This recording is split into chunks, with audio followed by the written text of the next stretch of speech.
Hey guys, welcome back to my channel. तो हमारी security की सीरीज खत्म हो चुकी है। अब एक लास्ट पार्ट बचता है हमारा हाई लेवल डिजाइन सीखने की सीरीज में, जो कि है डिप्लॉयमेंट। अब जो डेवलपर है वो ऐसा बिल्कुल मत सोचना कि डिप्लॉयमेंट हम क्यों पढ़े, क्योंकि जब सिस्टम डिजाइन आप करते हो तो उसमें डिप्लॉयमेंट भी एक इंपॉर्टेंट हिस्सा होता है। तो आज हम लोग डिप्लॉयमेंट की सीरीज स्टार्ट कर रहे हैं। तो पहले मैं आपको बता देता हूँ कि कुछ कॉमन टर्म्स हैं जो आपने सुने होंगे, जैसे CI/CD पाइपलाइन, ठीक है, क्लाउड फॉर्मेशन टेम्पलेट। तो इन दोनों के बारे में यहाँ पे डिस्कस करते हैं कि ये होता क्या है।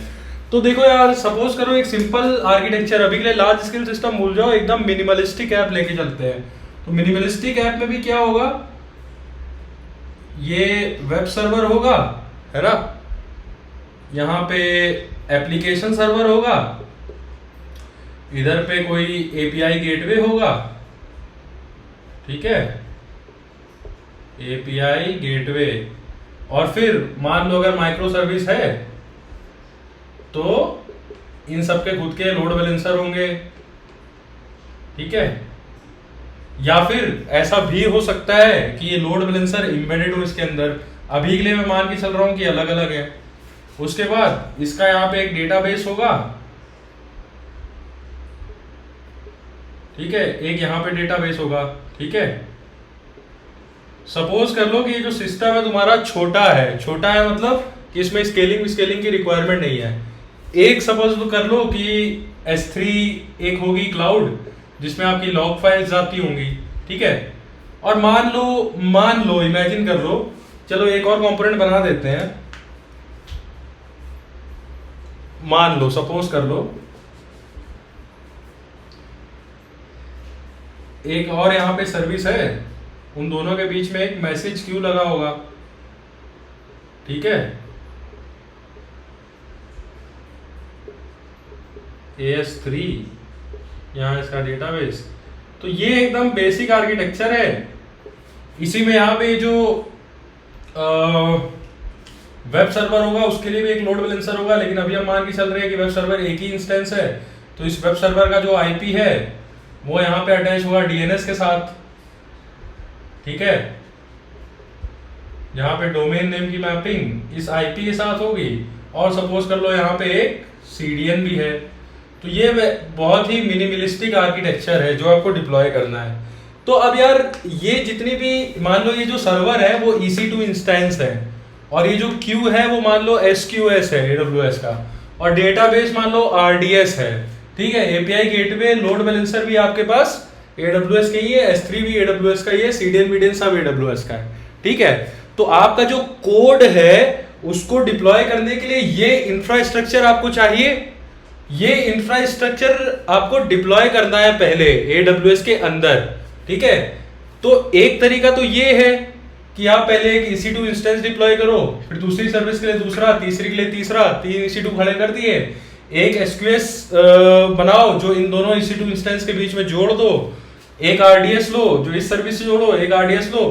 तो ये सब काम मैनुअली करने की जगह इनको करने की जो कमांड्स हैं उसको हम उठा के एक फाइल में डाल देते हैं, ठीक है, YML फाइल। इस YAML फाइल की लोकेशन क्या होती है, आप देखना किसी भी रिपोजिटरी में अगर CI/CD, इसी को CI/CD पाइपलाइन बोलते हैं, जो सारी कमांड्स है ना इन सारी रिसोर्सेज को डिप्लॉय करने वाली, या ऐसे समझ लो इसमें भी मल्टीपल स्टेप्स है एक्चुअली। बहुत बिगिनर में समझाता हूँ, ये थोड़ा सा हाई लेवल चला गया। देखो, आपका जो कोड है EC2 इंस्टेंसेस पे चलेगा, इतनी सारी सर्विसेज आपको AWS के अंदर डालनी है, या तो आप एक एक करके AWS के कंसोल पे जाके कर दो। बट प्रॉब्लम क्या होती है, जो हाई सिक्योरिटी कंपनियां होती है ना, जो सिक्योरिटी कंप्लायंस का ध्यान रखती है, वो आपको डेव इन्वायरमेंट में तो ये सब देंगी, प्रोडक्शन में ये सब नहीं देंगी। प्रोडक्शन में डिप्लॉयमेंट वाले बंदे के पास भी AWS का एक्सेस नहीं होगा। क्यों नहीं होगा? मान लो किसी बंदे ने इनिशियली ये इंफ्रास्ट्रक्चर बनाया, 6 महीने बाद उसे किसी नई चीज की जरूरत पड़ी और उसने आके यहां पे मान लो एक और S3 इंस्टेंस, S3 बकेट डाली।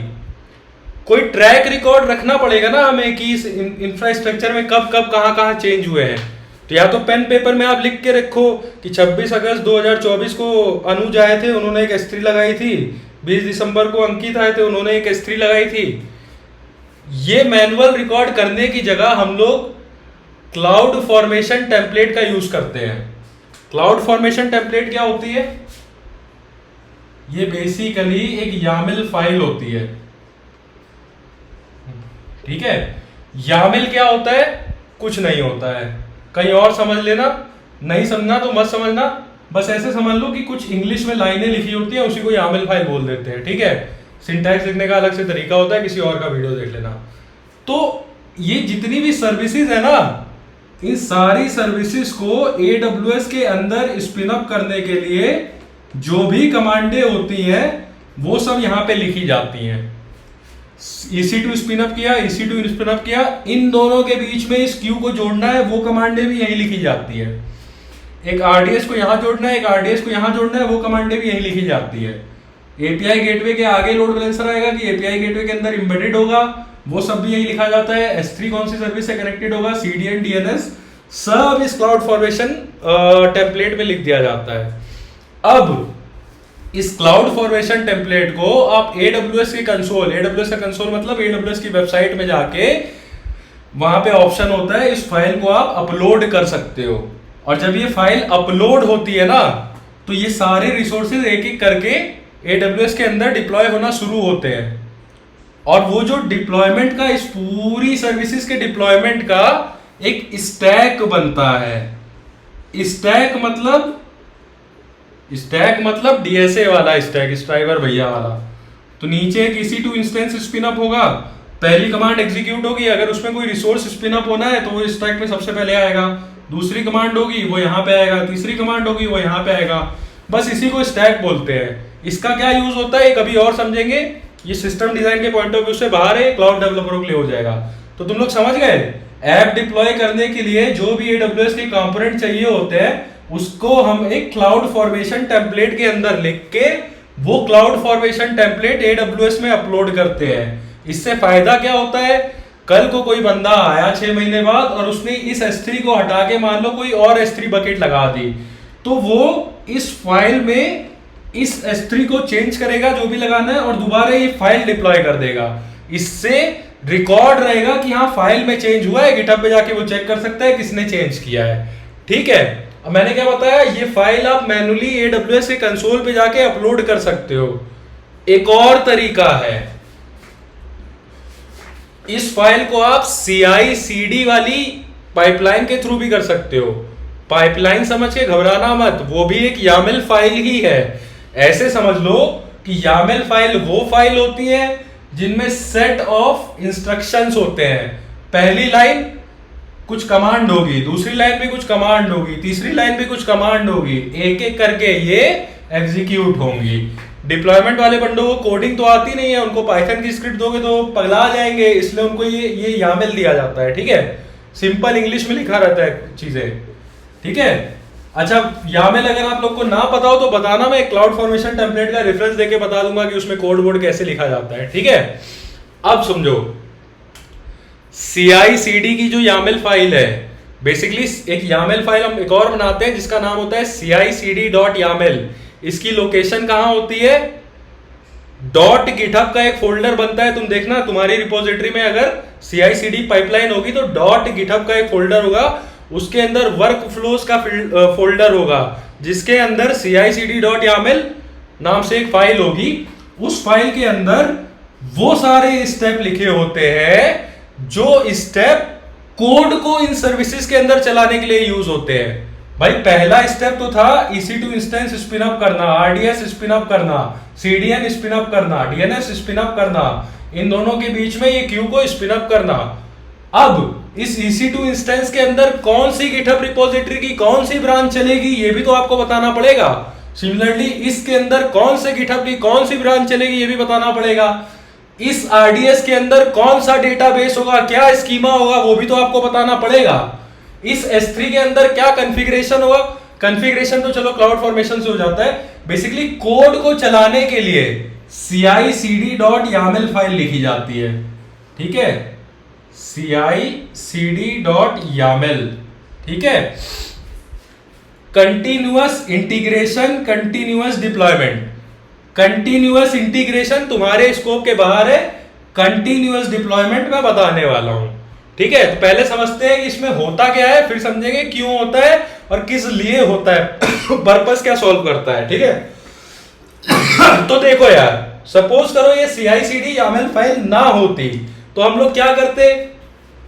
ये EC2 इंस्टेंस है, ये EC2 इंस्टेंस कुछ नहीं होता, ये तुम्हारा लैपटॉप ही है जो क्लाउड पे चल रहा है। इस EC2 इंस्टेंस को तुम अपने घर पे बैठ के लैपटॉप से भी एक्सेस कर सकते हो वाया SSH टर्मिनल। ठीक है, तो इस रिमोट सर्वर से तुम अपने लैपटॉप से कनेक्ट कर सकते हो। एक कंसोल तुम्हारे लैपटॉप पे खुलेगा, उस कंसोल के अंदर जो जो तुम कमांडें टाइप करोगे वो सारी इस EC2 इंस्टेंस के अंदर चलेंगी। ऐसे समझ लो ये भी एक लैपटॉप है जो तुम्हारे दोस्त का है, जो अमेरिका कहीं बैठा हुआ है, उसके लैपटॉप को तुम अपने लैपटॉप से एक्सेस कर सकते हो। ठीक है, अब अपने लोकल में अगर तुम्हें कोड चलाना होता है तो तुम क्या करते हो, तुम सिंपली डेव का कोड अपने लोकल पे चलाना है, स्टेजिंग में चलाना है, जिसका भी चलाना है, सबसे पहले उस ब्रांच पे जाते हो, उस ब्रांच का लेटेस्ट पुल लेते हो, फिर चेक करते हो कि कभी तुमने पास्ट में जिंदगी में npm आई किया था कि नहीं। मैं Node.js की बात कर रहा हूँ, जावा वाले मेवन वगैरह जो भी यूज करते हैं वो कर सकते हैं, पाइथन वाले भी यूबीकॉन वगैरह जो यूज करते हैं देख सकते हैं। मैं नोड की रेफरेंस लेके बता देता हूँ। तो सबसे पहले npm आई करते हो, अगर पास्ट में हो चुका है तब भी कोई दिक्कत नहीं है, नहीं हुआ है तब भी कोई दिक्कत नहीं है। ये 2-3 स्टेप करते हो ना, उसके बाद npm रन dev करते हो, तब तुम्हारा कोड तुम्हारे लैपटॉप पे चलता है। वही काम तो तुम्हें इस रिमोट लैपटॉप पे भी करना है। EC2 is like a remote laptop. तो वो जो स्टेप है ना कि पहले ब्रांच पे जाओ, पुल लो, फिर npm आई करो, ये करो, वो करो, वो सारा तुम इस फाइल में लिख देते हो। ठीक है, अब यहाँ पे अलग अलग सर्वर है तो इसकी एक CI/CD अलग होगी। माइक्रो सर्विस की बात कर रहा हूं, ये माइक्रो सर्विस है ना, तो इस पे CI/CD अलग होगी, इस पे CI/CD अलग होगी। एक गिटहब रिपोजिटरी की एक CI/CD होती है। ये जनरल इंडस्ट्री स्टैंडर्ड है। बनाने को तो तुम बिगाड़ सकते हो, कुछ भी कर सकते हो यार। साइकिल में मोटर लगा के तुम समझो बाइक बन गई, तो वो बाइक थोड़ी बन गई भाई। काम तो बाइक जैसा ही कर रही है लेकिन बन थोड़ी गई बाइक, है ना। बस वही चीज है। ठीक है, तो ये जो इंफ्रास्ट्रक्चर डिप्लॉय हुआ है इसके अंदर कोड को चलाने के लिए जो चीजें करनी पड़ती हैं वो सारी तुम CI/CD YAML फाइल में लिख देते हो। जैसे मैंने एग्जांपल दिया कि जो ब्रांच तुम्हें चलानी होती है, पहले तुम उस ब्रांच पे जाते हो अपने लैपटॉप पे, पुल लेते हो, फिर npm आई करते हो, फिर npm रन dev करते हो, तब वो कोड चलता है। वही चीजें यहां तुम्हें लिख देनी होती है। ठीक है, अब देखो बेसिकली कंटिन्यूअस डिप्लॉयमेंट का मतलब ये होता है, CI/CD YAML फाइल जब तुम खोलोगे ना तो तुम देखोगे इसमें ऐसे सिंटैक्स लिखा होता है, ऑन पुश या ऑन कमिट, ऐसे ऐसे करके कुछ कुछ लिखा होता है और यहां ब्रांचों के नाम लिखे होते हैं। तो बेसिकली जब तुम PR बनाते हो ना तो अपनी फीचर ब्रांच से डेव ब्रांच के लिए मान लो तुमने बनाई और उस PR को तुम्हारे लीड ने मर्ज किया, मर्ज हुआ तो मतलब डेव ब्रांच में कुछ पुश हुआ तो ये on push instruction CI/CD pipeline का चला। ऑन पुश के अंदर जो जो स्टेप लिखे हुए थे वो सारे स्टेप चले। ये स्टेप्स कैसे होते हैं, वही जो मैंने तुम्हें बताया था कि गिटहब पे जाओ, डेव ब्रांच का पुल लो, npm आई करो, ये वो दुनिया भर का इस CI/CD YAML फाइल में लिखा होता है। ठीक है, तो यही था क्लाउड फॉर्मेशन क्या होती है, CI/CD क्या होती है। क्लाउड फॉर्मेशन का मतलब इंफ्रास्ट्रक्चर को डिप्लॉय करना। इंफ्रास्ट्रक्चर को डिप्लॉय करना मतलब इंफ्रास्ट्रक्चर के अंदर जो जो सर्विसेज है उनको स्पिन अप करना और आपस में कनेक्ट करना आपके आर्किटेक्चर के हिसाब से। ठीक है, उन सर्विसेज के अंदर क्या कोड चलेगा या डेटाबेस के अंदर क्या स्कीमा होगा, वो सारी चीज हम CI/CD से कर देते हैं। कई बार हम लोग सर्विसेज को कंटेनर के फॉर्म में चलाते हैं। आप आगे पढ़ोगे कुबरनेटिस डॉकर, तो उसकी कमांडें भी आप यहां पे कर सकते हो। 10 बात की एक बात, मतलब ऐसे समझो कि आपका कोड आप अपने लैपटॉप में चलाने के लिए जो कुछ करते हो वही सारे स्टेप CI/CD में लिख दिए जाते हैं। ताकि आपका कोड AWS के इंफ्रास्ट्रक्चर पे चल जाए। ठीक है। अच्छा, ये मत सोचना कि CI/CD क्लाउड फॉर्मेशन सिर्फ AWS में होता है। GCP में क्लाउड फॉर्मेशन का नाम कुछ और होगा, लेकिन CI/CD हर जगह यूज हो सकती है। Cloud formation is a service जो AWS के इंफ्रास्ट्रक्चर के लिए यूज होती है। GCP के लिए कुछ होगी, अलीबाबा के लिए कुछ और होगी, अलग अलग क्लाउड के लिए कुछ और होगी। तो वीडियो को यही खत्म करते हैं, मिलते हैं अगले वीडियो में जल्दी।